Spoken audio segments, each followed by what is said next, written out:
Ezekiel Freeman hadn't set foot in his hometown of Pine Hollow in 25 years. The last time he'd walked its cracked sidewalks was the day they buried his father, or at least a casket with no body.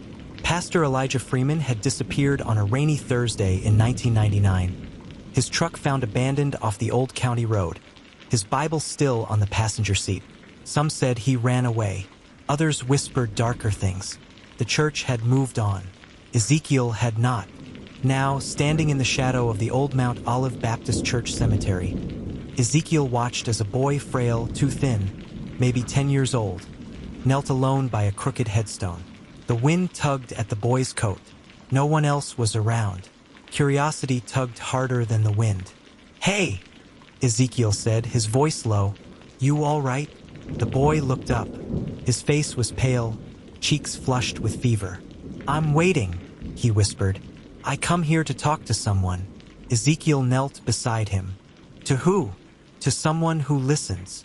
The boy pointed to a name etched into stone. Pastor Elijah Freeman. Ezekiel's stomach dropped. "That was my father," he said. The boy's eyes widened. "Then maybe you can help."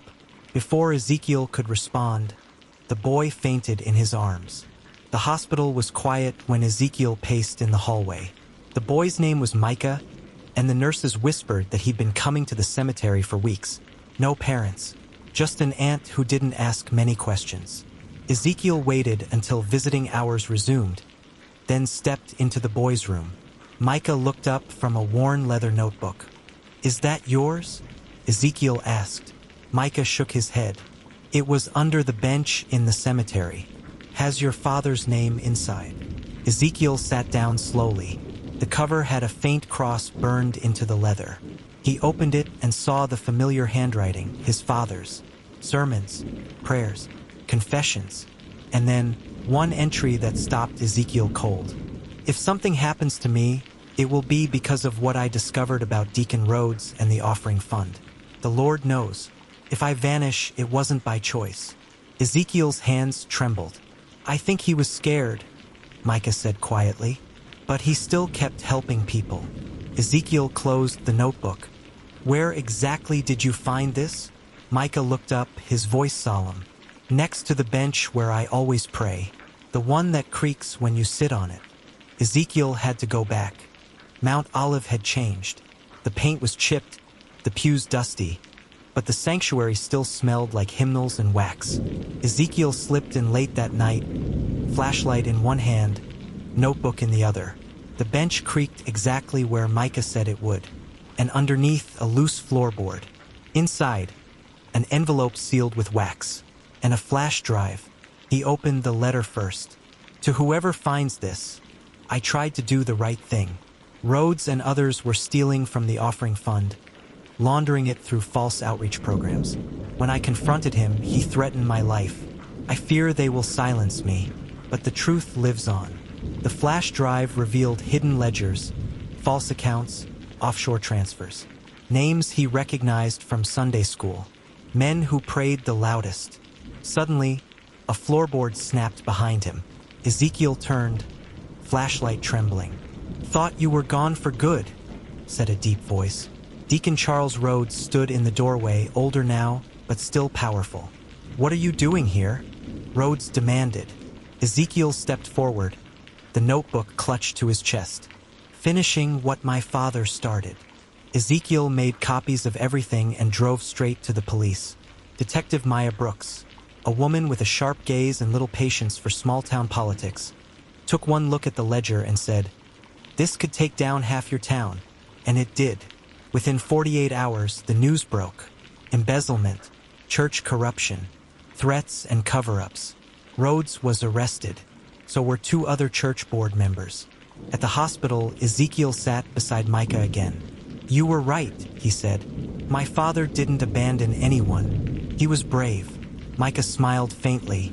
"I think he'd be proud of you." But Ezekiel shook his head. "I'm not done."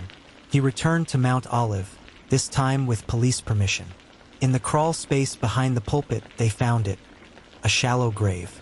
Elijah Freeman's remains. Identified by dental records. A suit, a Bible still clasped in one hand. Justice was coming. And Micah was the reason why. Micah was weak again. The fever returned. Ezekiel sat with him every day now, reading from his father's sermons, even the ones Ezekiel had once mocked.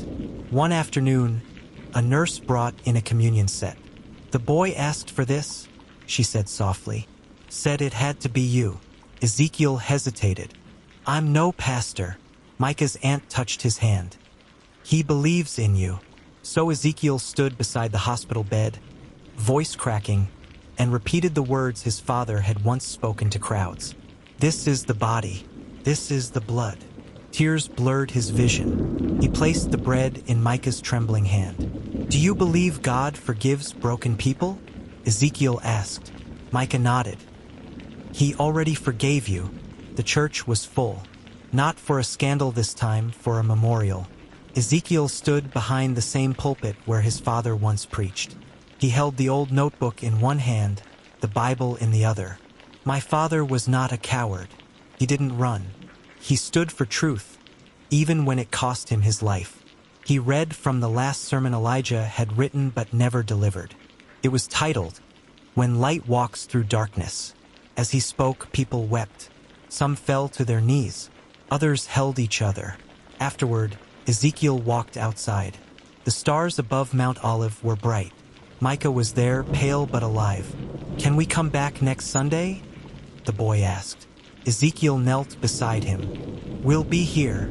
He looked up at the sky and whispered, "Thank you for not giving up on me.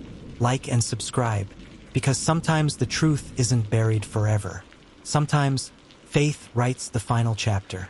Like and subscribe, because sometimes the truth isn't buried forever. Sometimes faith writes the final chapter."